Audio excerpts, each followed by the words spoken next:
Hello ladies and gentlemen, Teo here, back with some more Ever17. Probably going to be finishing up Tsugumi's route today. I can't imagine it's going to go much longer than Sora's route, although I guess if it does, then I might not finish today. But assuming they're similar lengths, which would make sense given that, like, we're in sort of end-gamey content. Like, the fact that, like, the researchers are going to get in touch and send us a sub is probably not going to change between the two routes, so probably not much time left here. But in any case, let's get into it. Damn it! I stood up from the LMRI and was assaulted by a terrible dizzy spell. Ugh. Takeshi, watch out! One to steady me from falling was the kid. But from the looks of it, his legs weren't very steady either. Putting my hand on a wall, I somehow held myself up. We're in trouble, huh? You can say that again. If only we had that serum, the orange one. Ah. The kid pressed his hand to his face. As he wiped his mouth, I noticed a thin trail of blood there. Yeah, the serum. If they've been handling TB here at IBF, they should have some of that. If we use that, then symptoms should lessen. I went around the examination room and checked to see if I could find it anywhere. Tsugumi and Yu hurriedly started checking through the medicine cabinets. The kid sank to the floor. He didn't look very good. His breathing was ragged and he had lines of pain etched on his face. It's no good. Doesn't look like there's any here. Can't find any either. The two of them were shaking their heads. Damn, what are we gonna do?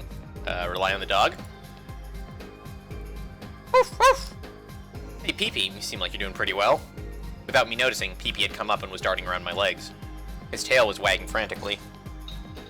He suddenly dropped a few small objects from his mouth. Ow, ow! Hey, where'd you get... What's wrong? Ah! You ran over to where we were. This is the orange serum. She picked up one of the fallen objects in front of Pee-Pee. It was a small capsule, a capsule with orange liquid inside of it. 4 of them had fallen on the floor. Where'd you find that, Pee-Pee? I didn't know if he'd understand me, but I asked Pee-Pee anyway. Pee-Pee shook his head from side to side. Were there any more of these? Aww. He shook his head. This is all of them? Oof! He nodded. Well, we need to take these immediately. Sorry, Yu, but get these ready. You're the only one who knows how to give shots. I found some syringes over here, Yu. Okay. We gathered all the cartridges of serum from the floor and put them on the bed. Looking slightly doubtful, Yu prepared the syringes one at a time and gave the kid and me our shots. Phew, we can relax for a while now. Thanks, Yu. You're welcome. Sitting with his back against the wall, the kid gave Yu a thumbs up. After that, he smiled and closed his eyes. He must have fallen asleep. Tsugumi and I carried the kid over to an empty bed. What do we do about Coco? She's still undergoing the oxygen treatment, so we can't open the pod. It looks like the treatment is progressing normally. As long as she's in there, I don't think her condition will get much worse. As soon as it's done, let's give Coco a shot too. Yeah, okay. Oh yeah, you should probably give yourself a shot too, don't you think, Yu? Huh? No, The next shot had already been prepared, but for some reason Yu was stalling. She started coughing suddenly. Oh, you know what would be interesting? And actually pretty plausible. What if the serum isn't actually a serum? Like, it's not an antidote, but it's a poison. Where they don't actually have a good cure for TB, so to prevent the spread of the disease, they just, like, quietly kill off everyone who has it.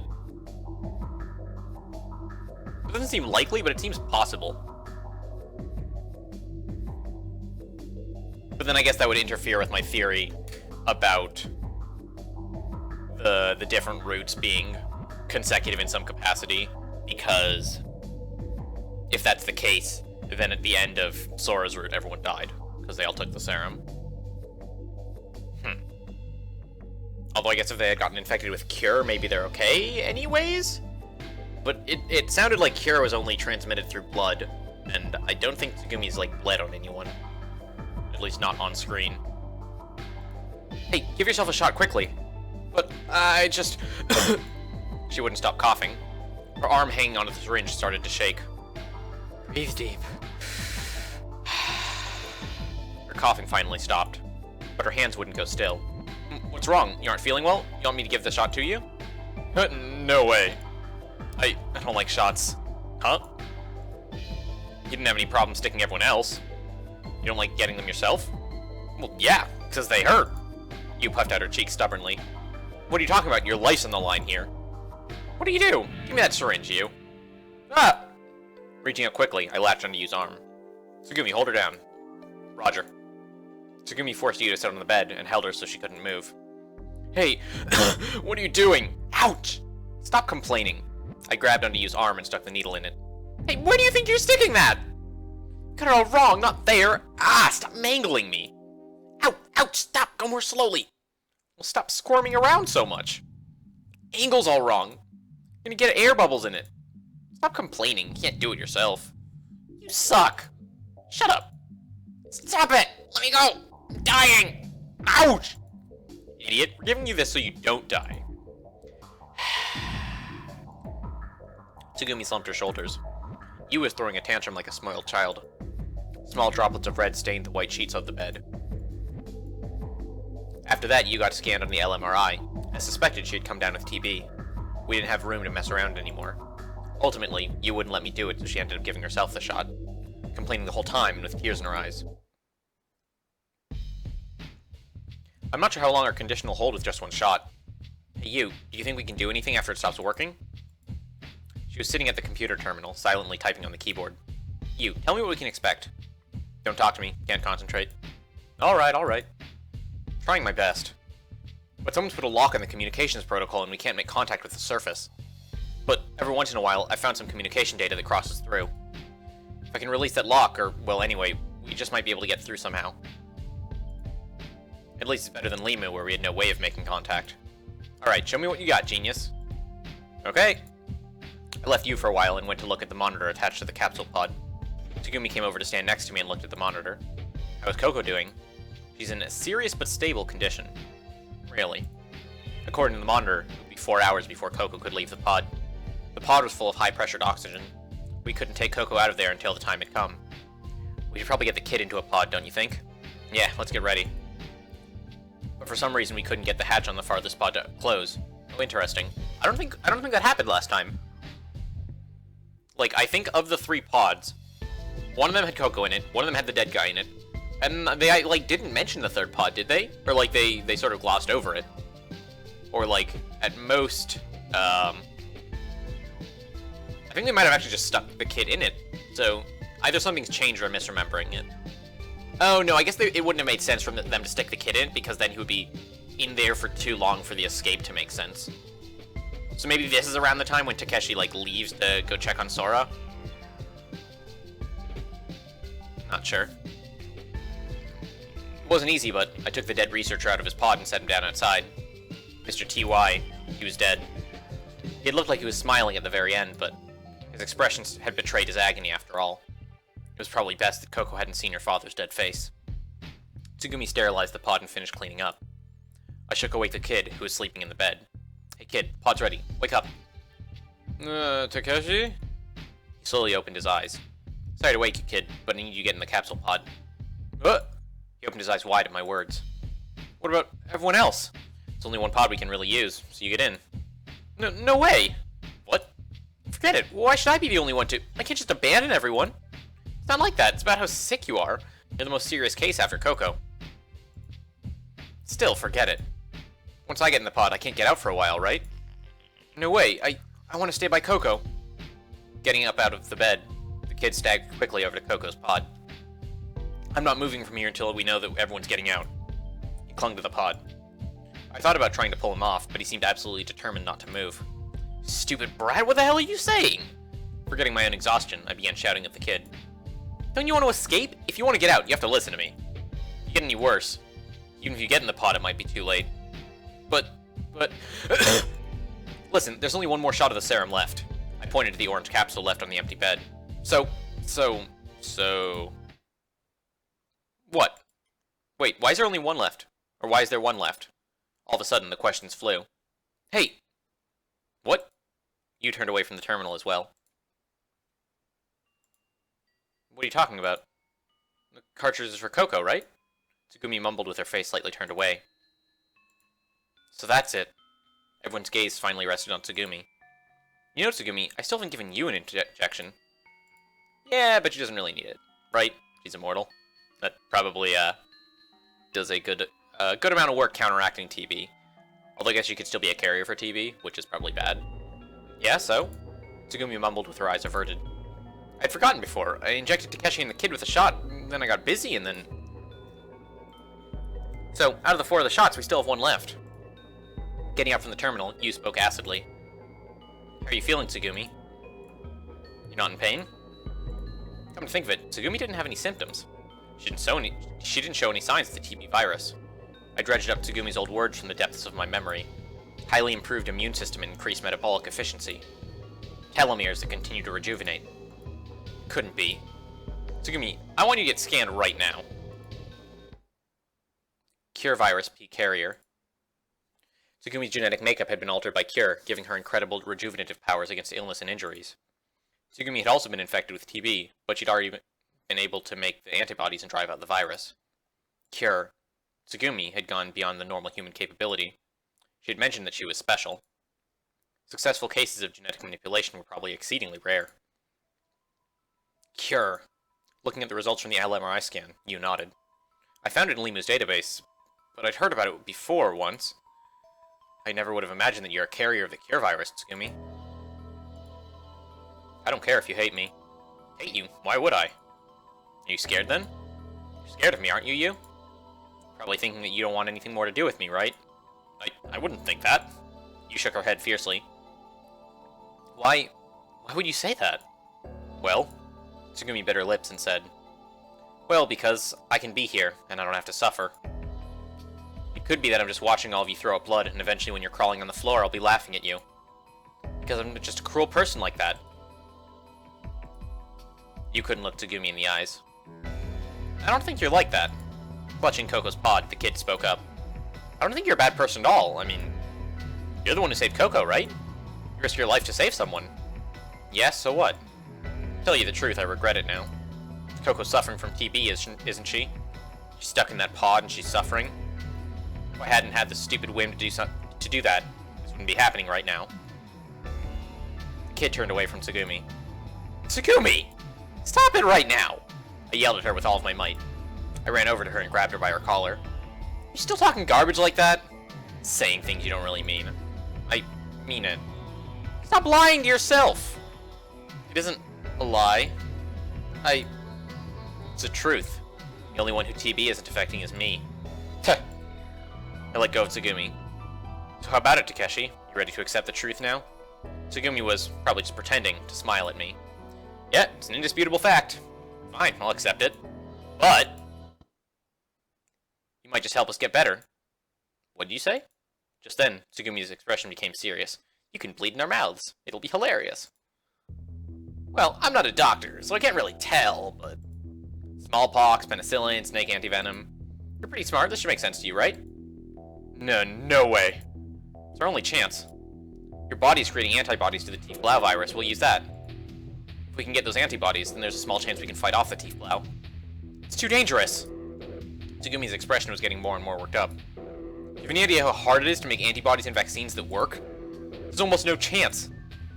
If you make even the slightest mistake, it could kill all of you. If we don't do anything, we're dead anyway. She sucked in her breath. Wait, so does this mean we now have, support for my, everyone's immortal theory? Oh, baby. Or, we're heading in that direction, potentially. She sucked in her breath. Without moving, Tsugumi's expression turned to ice. You and the kid, who had been staring at the ground the whole time, raised their heads and looked at me. That's right. If we don't do anything, we're dead. And if that's the case, it's better that we take this risk no matter how small our chance of survival. Splash. Damn it, not another nosebleed. Nosebleed and I'm coughing up blood. Can't believe how lame this is. I wiped off my nose and my chin. What, you're gonna laugh at me, Tsugumi, for being such a dork? Come on, laugh, Tsugumi. I held out my hand toward her. It was covered in blood. Stop it. Stay away from me. Stop, I don't want to. Shaking her head fiercely, Tsugumi backed away. Takeshi.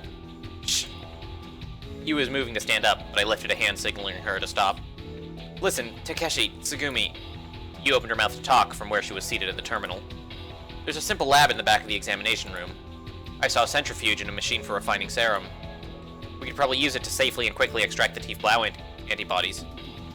If this can scan for Teeth Blau, it can probably scan for the antibodies and extract them. She continued to talk in a low, calm voice. Tsugumi, please help. I'm asking you. Stay away from me, Takeshi. Don't touch me. I backed her up all the way to the bed. You want to live with this disease?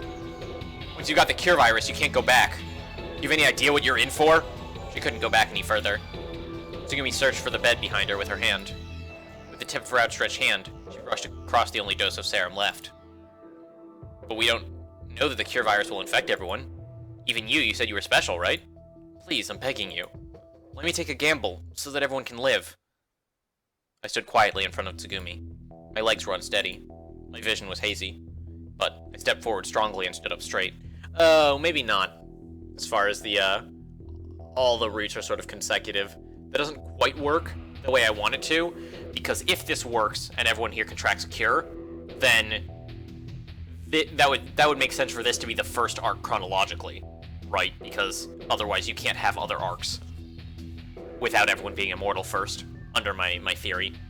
But then Sora's arc doesn't work, because everyone contracts Teeth Blau in Sora's arc.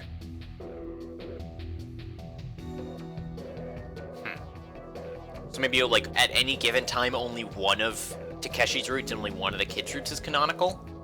That strikes me as weird. But I stepped forward strongly and stood up straight. I looked deeply into Tsugumi's eyes. I was trying to look inside to see what lay behind them. Probably a brain. Skull. You don't be a normal person anymore. I don't want everyone to have to live with the pain that I have. Large tears welled in her eyes. I hate myself! Smack. I slapped Tsugumi on the side of her face. She clenched her jaw tightly against the pain and glared at me. Just then, I pounced on the remaining dose of the serum and stealing it out of Tsugumi's hand. I took it, and smashed it into 1,000 pieces onto the cold, hard surface of the examination room floor. Crash. It let out a sad little sound and splintered into powdery fragments. What are you doing? No other way. We've only got one option open to us now. You idiot! Do you know what you've done? You didn't have to do that. You know I can't fight you! With her lips trembling and her shoulders shaking, Tsugumi sank down onto the bed. Yeah, I know. Jerk. Animal. You're a coward. She nestled up close to me and began to cry. I don't care what you say. I don't care how much you curse me.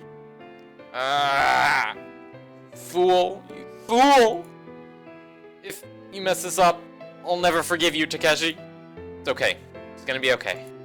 I promise you, we're all gonna get out of this, okay?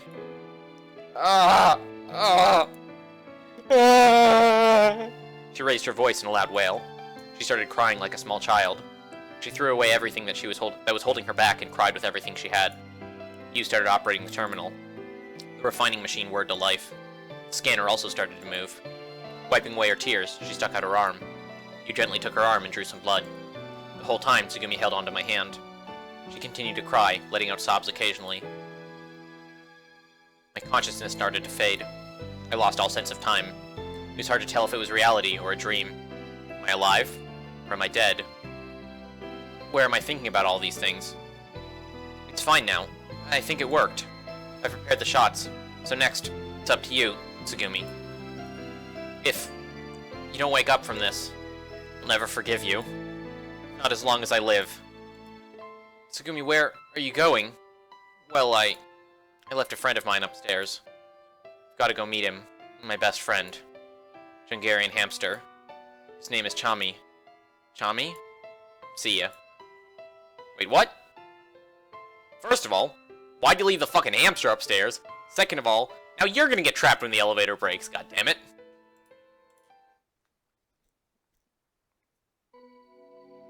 I woke up from my stupor. A stale, cold feeling. I realized I had been sleeping sprawled on the floor. I slowly raised my body. I tried opening and closing my fists. Strange. The movement left me with an uncomfortable sensation, like it wasn't my own. I shook my head. I tried slapping my cheek. I breathed in the cold air and breathed out. Strange. The inside of my head stayed dull and murky. I dragged myself to consciousness, forcefully reeling myself back to clarity. Putting my hands on the floor, I pulled up my heavy, aching body. My feet faltered, but somehow I managed to stand. I looked around the infirmary. I saw several used syringes scattered on the floor. The kid was still slumped against Coco's pod. He looked disturbingly bad, just completely out of it. Tsugumi was nowhere to be seen. I wondered where she had gone to. Yu was half slumped over the terminal console, snoring away. She looked like she was in some pain and was perspiring in her sleep. Her hand was pushed against the panel as if she had been in the middle of typing. On the monitor, auto-repeated strands of letters were lined up without meaning. What the? I heard a strange sound. I reinserted the voice converter into my ear. There wasn't a problem with the converter. Come in. IBF-3, please respond. This is the emergency rescue team from the Maritime Defense Force. We're being directed by Incel Null. I could hear a voice coming from the speaker. I hurried over the terminal and removed Yu's hands from it, taking over the control panel. Hello! This is the IBF Infirmary. Over. IBF-3, I repeat, this is the Maritime Defense Force emergency rescue team calling from the control center at Incel Null. Can you hear me? Yeah, okay, loud and clear. I was somehow able to force out an answer. Voices spilled out from the other end of the line. Hey, there's survivors down there. Can't believe it. It's amazing. That's what I wanted to say. Seemed like you had been able to restore the communication lines. We're sending a rescue team immediately. Can you access the pool in IBF-3? Yeah, should be fine. You know how many survivors there are and where they're located?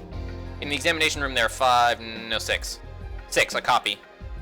The rescue team is heading there in a private sector salvage vessel. When it arrives, I want you to follow its directions and get out of there. How long till they get here? They're going as fast as they can, but it'll take about an hour. 1 hour. Coco should be able to get out of the pod by then. I just hope we have that long. Oh, interestingly, if Coco went up to the Drittastock to get Chami, then I'm not gonna lie, I'm gonna be a little bit annoyed when Takeshi goes after her, and then we still don't get to see what happens to the bloody submarine. I just hope we have that long. But if something goes wrong, there should be a small deep exploration submarine left in the research facility. I hate to make you do this, but I want you to escape to that area. Something goes wrong? What do you mean? Limu's partition strength threshold is already being exceeded. If one section implodes, there's a risk that another area could collapse and sinking could ensue. If that happens, we think there's a high possibility the heavy pieces could crash down in the research facility. Don't say. Of course, we're doing everything we can to get to you before that happens. We're heading there no matter what, so please hang on a little longer. The communications cut out suddenly. Hey, wait a sec! I hit the call button repeatedly, but there was no answer. Damn it, we can't open up comms from this side. I didn't have any other choice. I began poring through the manual on the side of the communication terminal. A mini-submersible for deep-sea exploration. We hadn't found it when we searched the place. Ah, here it is. Following the instructions, I used the control panel to call up information on the monitor. It's a small electric submersible. The submarine was in a separate sealed sector attached to IBF. The specification said it was a neutral buoyancy miniature submarine for saturation diving. The important thing was it could be brought over to the pool by remote control. Things get dangerous, I guess they want us to board this. I quickly went about setting up the remote control program so that we could move the submarine at a moment's notice if we had to. Alright. All we have to do now is get Tsugumi and Sora over here. Sora. How are we gonna get Sora here? I was overcome by unease. Boom! Suddenly a low metallic crash reverberated throughout the installation. The sound seemed to come from above. An alarm sounded from the terminal and the screen changed. Warning. Limu hull breach. Flooding. Limu? This is bad. That means Tsugumi and Sora. I ran out in the corridor. It was only slight, but the floor was trembling. Ah! I suddenly became dizzy again. Losing my balance, I crashed into a wall. It seemed that I wasn't completely recovered yet. I didn't have any idea if the antibodies were working or not. Not a clue. I still gotta go. I have to go. Squeezing out all the strength I could muster, I staggered toward the elevator. As soon as the door opened, I flew into the lift. The elevator headed up. Depth 270 feet. Depth 240 feet. Depth 210 feet. Upwards. The elevator stopped. Forcing open the door, I slipped into the pressurization chamber. The entrance had closed automatically. I pressed on the intercom button repeatedly. Sora! Sora! Takeshi? What are you... Hey, it's been a while. I realized how much I had missed that voice. I waved to Sora as she appeared outside the window. What are you doing here? Well, it's obvious, isn't it? Came back. What's the damage? It's flooding into white stock. The warehouse area has been breached, and cracks are beginning to form in the elevator shaft. The situation is serious. There's over 6 inches of flooding in almost all the corridors. Where's Tsugumi? She's trapped in the infirmary. What about the door? The electronic lock has been released, but won't open because of the water pressure? Yes. Takeshi, I'm gonna start decompressing the chamber. How long will it take? I'll complete it as soon as possible. I need to know how much time. If I hurry, 12 hours. 12 hours? We don't have that long! If we don't dissolve the nitrogen in your blood, you'll get decompression sickness. I don't care! Open the door now! I can't do that. If we don't act fast, Tsugumi is dead. If we open the door now, due to the rapid decompression, the nitrogen in your bloodstream will form bubbles, causing blood clots, and in the worst case, I don't care, you get that door open now! I can't, it's too... I found an emergency escape lever inside the chamber and I pulled on it. I kicked the door. Kaboom! There was a horrible noise, as though all the air inside had exploded. My body was thrown from the room, along with the high-pressure gas that had been built up inside. I was tossed like a piece of confetti, sliding and rolling along the floor all the way to the control room. My body crashed heavily against the wall. Ah! Ah! Ah! Pain racked my body, and it wasn't because I had smacked into a wall. Although I kept spewing out my breath, it felt like air kept bubbling up in my lungs. A terrible exhaustion. My whole body felt strung out. My eyes felt swollen and painful. The muscles in my limbs began to spasm. Numbness, pain, headache. I felt like I had no room to move.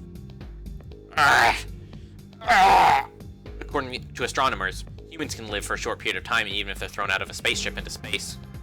But fish brought quickly up from the sea depths to Earth die instantly, because the pressure difference causes their organs to burst. So was I an astronaut, or... Takeshi, your voice converter! I felt a splitting pain deep in both ears. Repelled by my eardrums, the voice converters flew out of my ears. I hurriedly held both ears with the palms of my hands and knocked them, as though trying to drain water from them. I couldn't hear what Sora was screaming. All I could do was lie on the floor, trying to suck in air. Like a fish that had been pulled out of the water. A few minutes passed. The earphones that I'd been wearing had broken in half. I got up weakly. I saw some extra voice converters on the edge of the console. I crammed them forcefully into my ears. Takeshi! Takeshi, you okay? Tears welled up in her eyes. Sora looked at me with a pained expression. Okay, still alive. At least my eardrums hadn't burst. Again, just like last time. Like, if that's the baseline for, like, a good result, you may want to rethink your life decisions. I left Heimel and started heading up. I checked the screen on my PDA. It showed a map of Limu, and a blinking dot showed me where Tsugumi was. From the console at Heimel, I'd installed a program to link data from Limu sensors to my PDA. Sora had prepared it for me. Don't you stop me, you hear? No matter what you say, I'm going. No matter what you say, I'm going. Alright, Takeshi. Seems that you made up your mind. I'll stay here in Heimel to keep track of the situation at Limu and send updates to your PDA. I'll do what I can to stop the partitions from falling. See that this place stays together even a little while longer, so promise me that you'll come back here with Tsugumi. Yep, it's a promise. Running up the stairs, I looked down at my PDA again. The life sign in the infirmary wasn't moving. The map showed that the surrounding corridors were flooded and there was no way to access the area. Wait, how troll would it be if there's like a life sign in the infirmary, but it turns out to be Chami, and like Tsugumi's just, I don't know, off somewhere else? But I knew what I had to do. The area I wanted to go was filled with water. But because the watertight doors had shut on all sides of the floor, the water had stopped flowing. In that case, I thought I could make it. Oh, interestingly, the strategy that, assuming that Takeshi can get to Tsugumi fast enough, the strategy that Sora proposed last time, where she's like, you're gonna stand on top of the elevator, and then we're gonna fill the thing with water, and then you're gonna go up to the surface, it's gonna be great. Like, he might actually go along with that in order to save Tsugumi, this time because he's not as invested in saving Sora. So that's, like, sort of an out at this point. Also, I guess the elevator didn't collapse yet? Although maybe that happens later. No, I think that happened, like, right about when he got there, in Sora's route. So we're either, like, a little bit earlier, or a little bit more fortunate. I went to the emergency corridor leading under the infirmary and dove in. How many times had I gone back and forth down this corridor? My PDA backlight shone a weak light on the area before me. Even then, I wondered how many more feet it was, but my body remembered. Even if I closed my eyes, I knew I could make it there. Turning out the light, I propelled myself forward through the darkness. I wouldn't let the darkness overtake me anymore. It wasn't something that I would run away from, afraid of. I would take the darkness inside of me and make it my own. That's why I wasn't afraid. There was nothing to be afraid of. Merely adopted the darkness. Splash. Entering the room from the hole of the elevator shaft, I quickly climbed into the infirmary. Tsugumi! Tsugumi! She was in the corner of the room, hugging her knees to herself. At her feet was the slightly wet, furry figure of Chami. Takeshi, why? Tsugumi looked at me with wide open eyes. What are you so worked up about, Tsugumi? I came back, right now. I came back for you. Well, I guess I'm a little bit late, but... Scratched my nose. You idiot, what are you doing here? Do you want to die? One after the other, large tears started falling from her eyes. Listen, I was laughing as I spoke. I came back for something I forgot. Yeah, that's it. You forgot? Picking up Chami in both hands, she stood up slowly. Yeah, I left it here. Silly me. My irreplaceable, more important to me than anything else, friend. How did you get here? She looked at me as though she still couldn't believe I was actually there. Well, I'm a good swimmer. Actually, I swam down and back in a 25-yard pool. Once. I kicked off while coming back, but still. I pretended to swim as I spoke. Wait, I think I just beat my record. Hey, you remember the furthest I've ever swam underwater? 103 feet? She answered, her expression beginning to break down. Yeah. Think I'd die in a place like this? I mean, I still haven't gotten enough abuse from you yet. I want to hear what you got to say from here on out.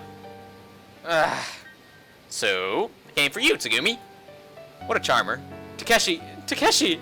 We ran to one another, reaching out our hands. They came together. I gently wiped away the teardrops around her mouth with my lips. In the corner of the infirmary, we held each other close, embracing firmly. Rotting on both of our hands, Chami snorted and looked at us. Chami, you're my hero. Alright, let's go back. Together. Okay. Tsugumi softly held Chami and hid him inside the chest of her clothing. We had no time to lose. It was only a matter of time before this place collapsed in on itself. We had to hurry. I knew that, but I wasn't in a rush. We would make it. I'd never say quit. I'd never say it was too late. I knew it was going to be okay. Pulling on Tsugumi's hand, I flew like the wind. Takeshi! Tsugumi! I prepared the chamber for you. Get inside quickly. I opened up the sliding door and rushed to the other side of the glass. You went in the compression chamber for IBF. Slouching back in a chair, Tsugumi struggled to catch her breath. I didn't think I would be able to move for a while. Sora, you're coming too. What's wrong? You can't come no matter what? The door to the room shut automatically. The compression started. Sora! Sora stood silently outside of the chamber. Sora! I started to open up the door. Once again, I reached out to the emergency lever on the side of the door. But why would she just stand there without moving? She wouldn't make it. Water was flooding into Heimel's control room. Her image broke up and disappeared. A fog enveloped Sora, covering her over. She disappeared without a word. An hour later, the room on the other side of the compression chamber had already filled with water. The compression finished. Tsugumi and I transferred to the lift and went down to IBF. As soon as we entered the room, the lights came on. It's quiet. Yeah, they might have left without you, actually, which would be really funny. In, kind of a grim way. Yeah, you're right. By then the flooding was probably fairly advanced in the area above us. Perhaps some of the sections had started to collapse. But the surface of the pool hardly even rippled. As if there was nothing going on.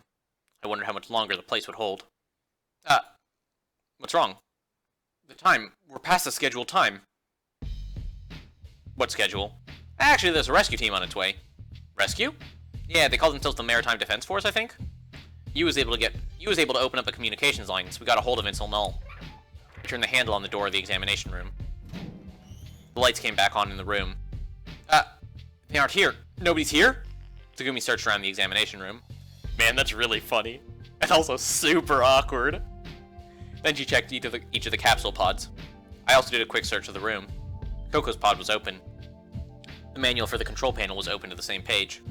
The used bottle of serum lay strewn on the floor. Yep. You, the kid, Coco, that researcher, they're all gone. Where'd they go? Tsugumi was starting to panic. Hey, hold on. I'm sure the rescue team found them. Yeah, that's the problem. Just then, a voice that I recognized came over the speaker. I hit the talk button. Tsugumi was next to me, staring at the monitor. This is Insel Null Control. Please respond. This is examination room in IBF-3. Over. Thank God. That's where you were. A little while ago, we got a message from the dispatch team that they couldn't find you. Got us worried there. I'm sorry, I was out for a bit. We were able to rescue the other 3 people in the examination room, and they're being cared for in the salvage vessel. Is everyone okay? We can't say for sure. Their conditions are serious. We're fighting against time. The submersible is going to surface soon, and we'll transfer them to a floating medical center. Okay, you take care of them. How many people are there with you? 2, including me. The other person didn't make it. Roger, we'll send the team back there as soon as we can. But there's a possibility the team won't be able to approach IBF if it starts to break up. I've got the exploration vessel standing by. I can call it here by remote control, right? Yeah, I'm sorry to have to ask you to use it, but there's nothing else we can do. We'll do the best we can. Whatever happens, you hang in there. Roger. Okay, so they still have the submersible. Still have an out. Click. The communications cut out. What's that supposed to mean? You weren't listening? It means all this would be for nothing if everyone died while they were waiting for us. The rescue team decided to put a higher priority on getting you, the kid, and Coco to the hospital rather than waiting for us. Yeah, you're right. The color in Tsugumi's face suddenly returned to normal as her sense of panic faded. Well, I might just take a nap until the next bus comes. Bus? If you think the bus is going to be late, call a cab for me, will you? Taxi? What are you talking about, Takeshi? If you push that button, a small submarine will come over here by remote control. Our very own private taxi should come here from another area of IBF. Okay. Anyway, I'm just glad that everyone's alright. Yes. The adrenaline that had kept me going earlier suddenly ran out. I'm just so glad. Takeshi? My legs suddenly gave out. My head struck the hard surface of the floor.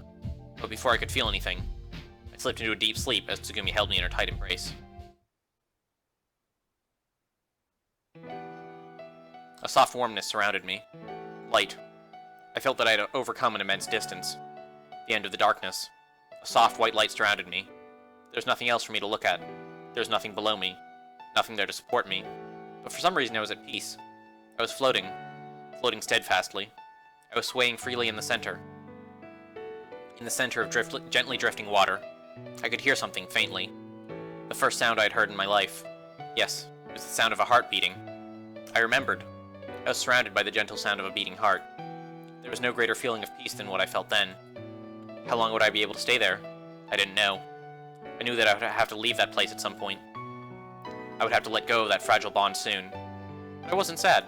If that time must come, darkness cleared again, and out of it would come a new world where I would resolve to be reborn.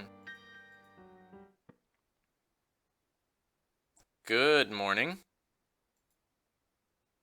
I was lying down in bed. Right next to me, Tsugumi was staring at me. Probably staring at me. She was squatting next to the bed, her eyes level with mine. We stared at each other eye to eye. What time is it? It was the first thing I could think to say. It's not an unreasonable thing to say. Well? Tsugumi took the PDA out of my pocket. The batteries are dead. She pressed the buttons, but nothing appeared on the screen. Oh. You want me to go check the clock on the terminal? Nah, it's okay. Stay here with me. Okay. There were tears in Tsugumi's eyes. How are you feeling? That's a dumb question. Just tell me, how are you feeling? Tsugumi held my hand softly. The feel of her soft skin seemed like it would pull me in. I don't feel so good. My body feels tired all over. But it could be worse, I guess. Okay. I tried opening and closing the hand that was free in front of my face. My movements were still sluggish. Your cut doesn't hurt? Cut? You fell over and I tried to stop you from falling, but I didn't get there in time. Split your forehead, Takeshi. Tsugumi opened her glossy lips slightly and murmured. I could see the tip of her red tongue. Forehead? Split? Hey, you don't remember? I slowly looked around the room. The ceiling, sheets, the empty syringes on the floor. Okay, I remember. I touched my forehead lightly. The gash must have been split wide open. There were stitches there now. No big deal. Something like this ought to heal right up. But I'm so sorry. Why are you apologizing? Isn't your fault, right? Isn't anyone's fault. So don't worry about it. I patted Tsugumi on the head. I was alive. Even though I was banged up pretty good, I was alive. Besides, it wasn't a big deal.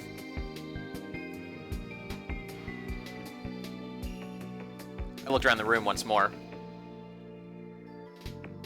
There was nobody else there. Just the two of us. And the silence. It was almost too quiet to believe. Where's the bus? Doesn't look like it's coming.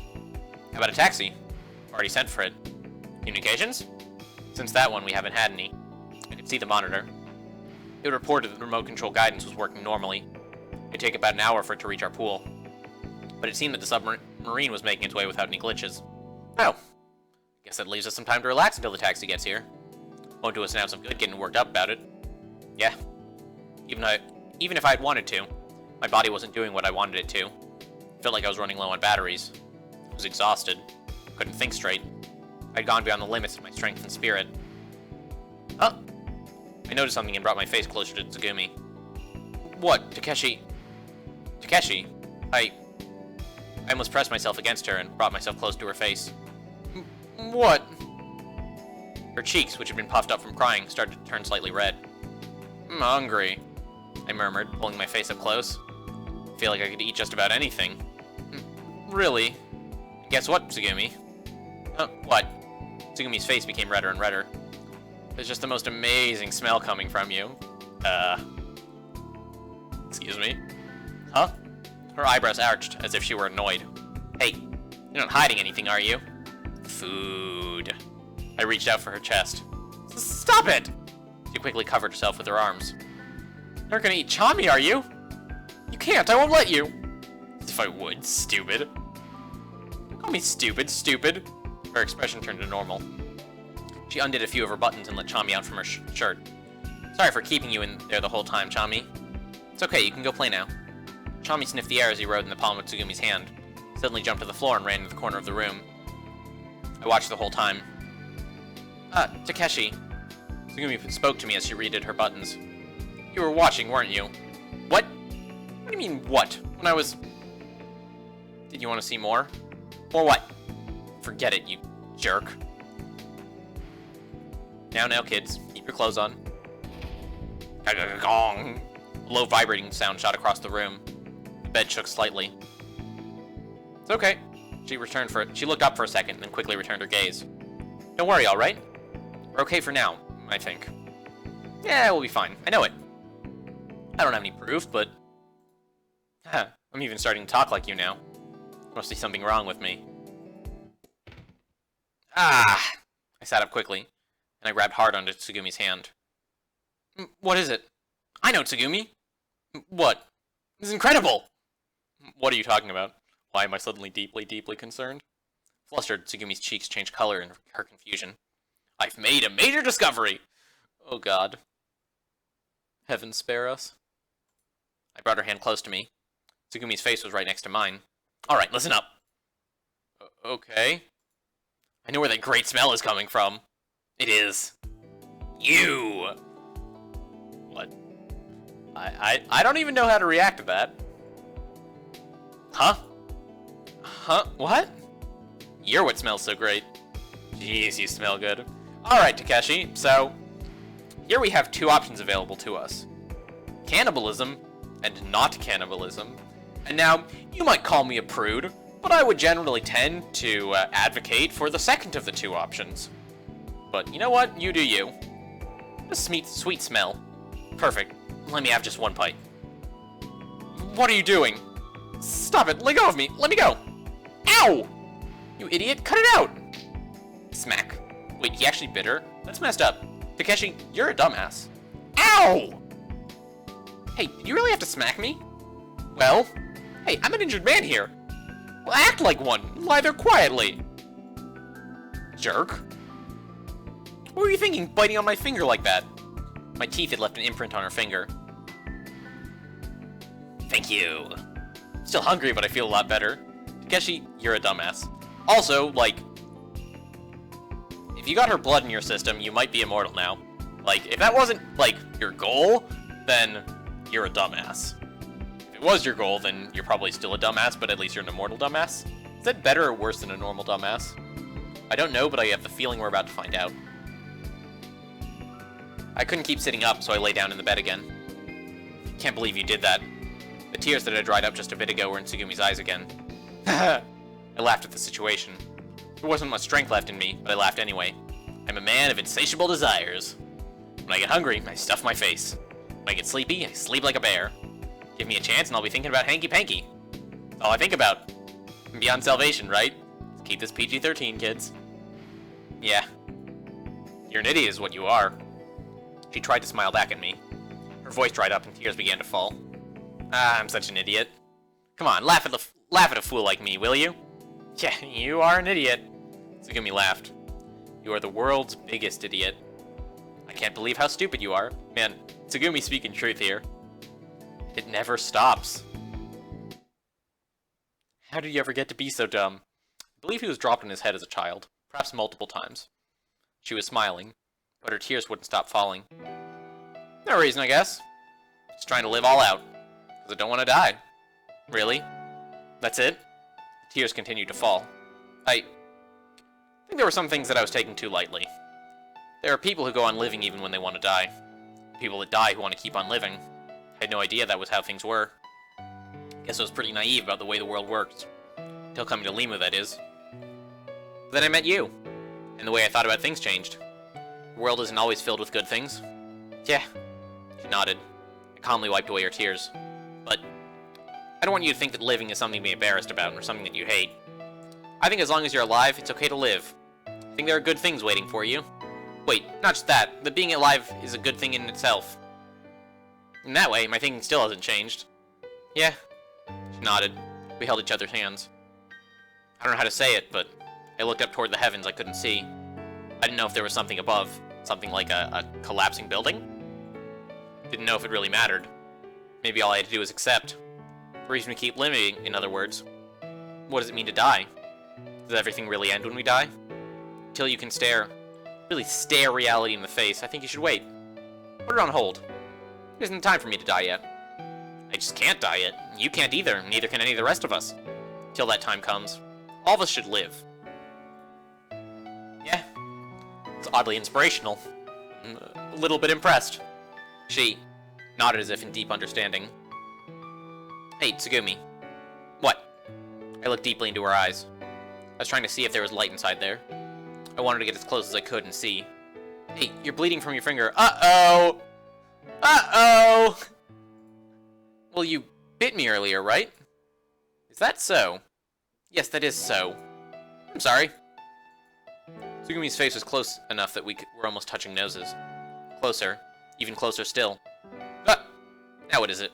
You had blood on your lips. Really? That's not my fault. Are you being serious? Blood? Yep. You're lying. Maybe you're right. It's probably from when the building shook earlier. Looks painful. Well, if it hurts, it's your fault, Takeshi. You think so? Yeah. Maybe you're right. How are you gonna make up for it? She pressed her lips tightly on mine. I could smell her scent. I could taste her blood. I could taste her blood. Taste her tears. She bit down on my lower lip, and my blood started to flow. What is wrong with you people? You like vampires or something?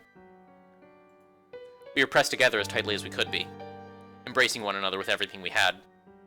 Our bodies came together, became one. I felt her breathing. I felt the beating of her heart. I felt the warmth of her body. The scent of her. A musky smell. Enough to make me dizzy. It was sweet. Such a sweet smell. Get a room, you two. Takeshi. Takeshi, get up. The taxi's here. Oh, yeah. I jumped out of bed and stood up. I stretched my arms and loosened my shoulders. It felt pretty good. I took a deep breath as I fixed my clothes rumpled during sleep. My mind was firing and my head felt clear. Chami, come here. Come on, we gotta get going now. Tsugumi scooped up Chami, who'd been running around on the floor, and held him close to her chest. Huh? Scooping down, Tsugumi let out a cry of alarm. What's wrong, Tsugumi? Takeshi, under the bed. Under the bed? Mine? She nodded. I looked under the bed I'd been sleeping on. Something was lying there. I reached out and pulled whatever was closer to me. Pee-pee. It was Pee-pee. Hey, Pee-pee, what's going on? What are you doing here? Pee-pee didn't respond. Wait, is Pee-pee dead? Don't be dead, Pee-pee. All the color had vanished from his eyes. He didn't move at all. Pee-pee was frozen, as if he were dead. There's something stuck fast in his mouth. I took it out gently. It was a disc, a terabyte disc made of polycarbonate. I put the disc Pee-pee had been carrying in my pocket. Wait, what? I'm so confused! Like, is that the disc from the end of Sora's arc? The one with, like, Sora's AI on it? Like, what? I'm so confused. I think that's, like, the only CD that's been, like, plot relevant up until now, right? Like, there might be something I'm forgetting about. Oh, no, never mind. That's not necessarily it. I think that this is where he got the original empty CD from. Okay, so that makes more sense. But okay, so A, why is PB, like, dead? Or, like, cryo-frozen, maybe? Probably dead. And, like, B, what's so important about the CD? Like, what was on the CD originally? That's what I want to know. Like, before Takeshi, like, overrode it with, Sora's backups. I put the disc PP had been carrying in my pocket. Boom. With a roaring sound, the whole room suddenly shook violently. 5 minutes, until implosion. Hey, what did that announcement just say? Holding PP under my arm, I looked up at the ceiling. Tsugumi quickly got up. Got 5 minutes, until this place implodes. 5 minutes? Give me a break! Why do they gotta tell us when there's only 5 minutes left? Give us some more warning, for crying out loud. I started mumbling complaints to myself. Maybe it was mostly for show. Tsugumi let out a big sigh. Anyway, we've only got 5 minutes.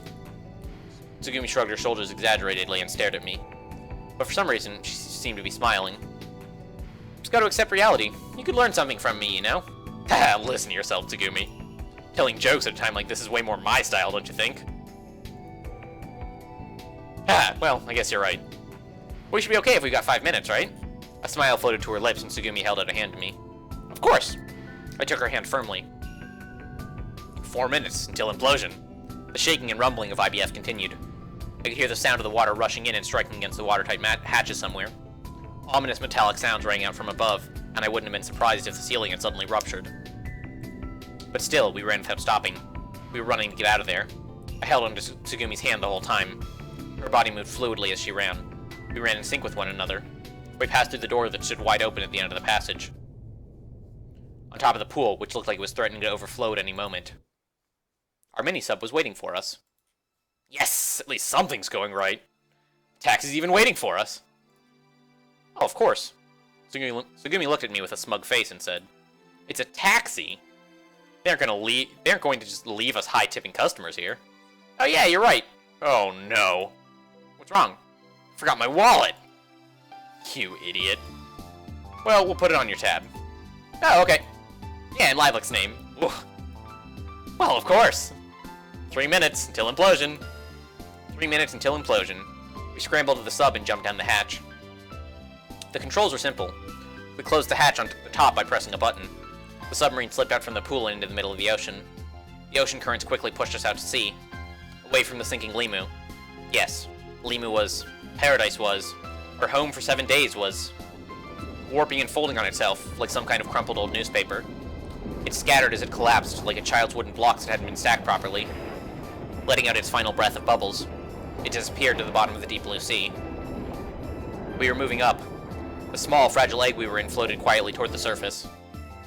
What do we do from here? Tsugumi asked in a quiet voice. So much that I want to do, I said as I placed the motionless PP on the seat next to me. But first, thinking more about where to start. What about you, Tsugumi? What do you want to do? What, you didn't like the question? No, it's not that. Can I have a minute to think about it? Sure. Wham! What was that sound? I don't know. Beep, beep. The operating console made a funny sound. What's that noise? Man, and I was like all ready to start coming up with theories for like why the hell they're able to get out. And like how that messes up my previous theories about like the timeline and like how the roots interact with each other. But looks like they might not be making it out alive. What's that noise? No clue. Hey, something just came up on that screen over there. The monitor behind Tsugumi started blinking. What did it say? Closer than I am, why don't you turn around and look at it yourself? No. I don't want to see it. I've got a really bad feeling about this. Don't be so selfish. Not left with any other choice, I peeked at the monitor. Which one? Low battery, that's what it says. The lights in the sub suddenly went out. The monitor went dark. All of the power went out. The electrical equipment went silent. The only thing still working was the analog pressure gauge. Present depth, 189 feet. Internal pressure, 12.5 atmospheres. The submarine was set to saturation diving specifications. The pressure on the inside was higher than the pressure on the outside. Takeshi, it's okay, we're gonna be fine. Stop looking like you're gonna cry. Depth, 192 feet. We had lost our upward momentum. The submarine began sinking slowly, very slowly. Yes, sinking is not the direction you want to go. Residual air pressure, 0. Ballast tank, unable to drain. Wonderful, we hitched a ride on a junker. You know, this cab always seems to stall on these country roads. Terribly sorry, ma'am. Depth, 195 feet. Takeshi looked at the aft hatch. It had a 2-ply hatch. The inner side was made of reinforced glass and FRP, while the outside had a door made from high-strength steel. Hey, you think if we let some of the high-pressure gas out of the hatch, we'd start rising again? No. I think we'll go straight up and our momentum would be limited. Not to mention the fact that if we do that, we'll start flooding. Because we won't have any spare compressed air. And we don't have enough buoyancy in the main fuselage. Buoyancy. Gotta get rid of ballast. Ballast. Depth, 198 feet. The valve used to release ballast is usually electronically controlled. But now we're... Alright, let's just stay calm. Judging by how fast we're sinking, we only need to be a little bit lighter, right? If we can get rid of about 100 pounds or more, we should be fine. Oh, don't say that! God damn it, now someone's gonna, like, do the whole self-sacrifice thing. Although, funnily, or amusingly, I guess funnily is not really a word. It might be a word. Amusingly, I don't actually know which one it's gonna be. But, like, one of the others is, like, leaving the sub in the next couple lines, right? Like, that's what the number 100 tells me. Probably Takeshi. Tsugumi might actually be sub 100. Not sure. Let's try pulling out a few of those machines over there. That should make us lighter. Think it's gonna be easy? Well, they seem to be welded on fairly good. Probably not easy to do barehanded. And unfortunately, we don't have any tools. So that's it, huh? Tsugumi bit her lip and looked down. Yep. We're screwed. Depth, 201 feet. Sinking. We were sinking. Looks like we celebrated too soon. Doesn't it? Her shoulders shook from disappointment, and she laughed without conviction. So stupid. So stupid. Ah! She audibly sucked in her breath. What are you doing, Takeshi? What, you can't tell by looking? I'm opening the hatch. That's what I'm asking you. What are you doing? Do you even need to ask? Yeah, this seemed more plausible. Or like, I figured it's like 70% that Takeshi was the one who's gonna leave. It makes more sense because... Actually, probably more than 70, right? Because from a narrative standpoint, I don't know what they're trying to accomplish with the Takeshi routes, but it makes sense for the ending of the two to be the same, where Takeshi dies. Drowning. Do you even need to ask? Depth, 204 feet. Stop it! What are you planning to do? Tsugumi grabbed onto my arm. Don't try to stop me. I threw off Tsugumi's arm and raised the glass hatch. It was just large enough for one person to go through. Please don't touch me. Don't touch me. No, I won't let you go! Tsugumi grabbed onto my arm firmly. The hatch was closing. I don't care if I die. I'm not letting go. Depth, 207 feet. Slowly and steadily we fell. We wouldn't stop sinking. You know, you really are selfish. I thought for a bit, and slowly opened my mouth. Hey, Tsugumi? You know what the Archimedes principle is? Huh? Surprised for a moment, Tsugumi's grip relaxed. In that brief instant, I tore myself forcefully away from her grasp. I quickly opened the glass hatch and slipped to the back of the airlock. After I jumped inside, it was surprisingly easy to close the hatch from the inside. Once the hatch was closed, I shut the latch right away. Depth, 210 feet. Tsugumi was stunned. Her eyes were opened up as wide as they would go, and she stared at me from the other side of the glass. Takeshi! Takeshi! What are you doing? Open it up! Get out of there! Tsugumi wildly pounded on the reinforced glass with her fist. She tried as hard as she could to pull up the lever, but was unable to go. Or was unable to, rather. Tsugumi, what are you saying? Glass is pretty thick, you know. I really can't hear very well. Stupid idiot! Open it up this instant! What are you thinking? Tears started falling from Tsugumi's wide-open eyes. Drops fell in a constant stream. Her tears and her fist pounded against the glass. The glass creaked as she hit it. Depth, 213 feet. Hey, wait a second, didn't you? I think you knew about Archimedes' principle. I mean, I think you were the one that taught me about it. I guess you'd know that. Sorry. This isn't funny! Stop joking! It's not about that! You fool! Takeshi, you idiot! Tsugumi sobbed as she screamed. Yep, I'm an idiot. The biggest one there is. You didn't know that? Tsugumi. Depth, 216 feet. No matter how hard she pounded on the glass, it didn't break. The hatch wouldn't open, and it wouldn't break either. It looked fairly sturdy. It made me feel good to know that it would hold. Well, anyway. Gotta make sure this little egg stays afloat. Put one hand behind me on the other hatch. If I could open it up, she'd be safe. I slowly turned the handle. Takeshi? Tsugumi stopped hitting the glass. No. You really want to die? Don't worry. I didn't look away when I spoke to her and said firmly. I may be stupid, but not that stupid. Depth 219 feet. I kept turning the handle with my other hand. Just a little more. Please, don't leave me. Don't leave me all by myself. There you go, always worrying. I forced a smile. Keep telling you it's gonna be okay, right? Yes. You wanna live, don't you? Yes. So live! As long as you're alive, live! Don't worry! I'm not gonna die! 222 feet. Hatch on the bottom of the submarine opened. The air, which had been compressed in the airlock, was jettisoned into the ocean. My body shot out like a bullet into the water. I could no longer hear her voice. In the middle of the ocean, her voice wouldn't carry to me. On the other side of the glass, I could make out her blurry outline. Tsugumi's face was covered with tears. Her face was broken with sadness. Her image refracted through the water. 225 feet. I grabbed onto a rail on the outside of the submarine and steadied myself. I closed the outside hatch. I couldn't see her anymore. Wouldn't be able to hear her again. 228 feet.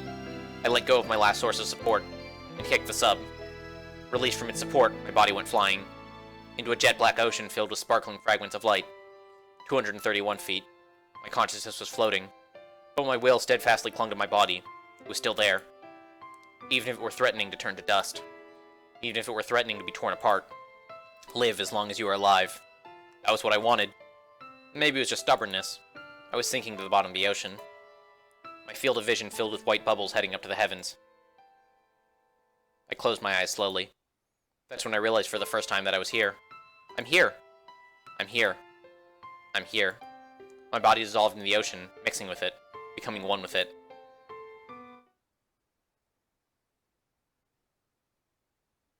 Interesting.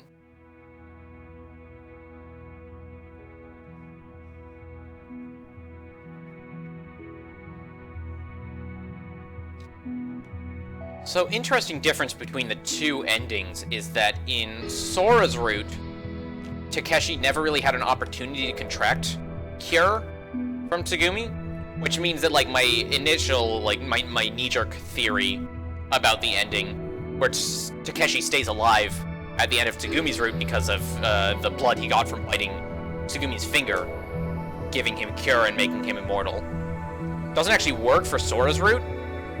And given that, like, how deeply they're linked, I would be surprised if there was an answer that works for one and not the other.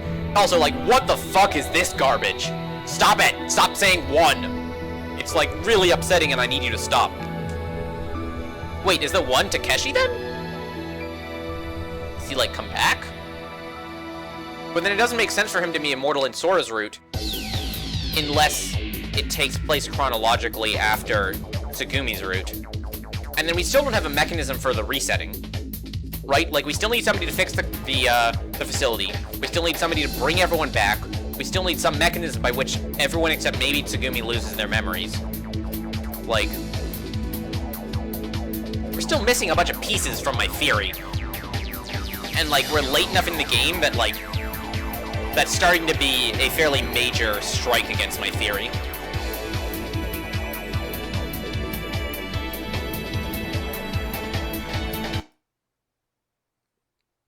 But, as we know, we are, in fact, in the infinity loop. So, that is it for Tsugumi's route. Thank you all for watching, and I will be back tomorrow with start of Sarah's route. We haven't seen that chick for a while, so it'll be exciting. And we will, with any luck, learn all sorts of exciting things, tear down all sorts of scatterbrained theories I come up with, and just generally have a good time. So, I will catch you all then. Peace.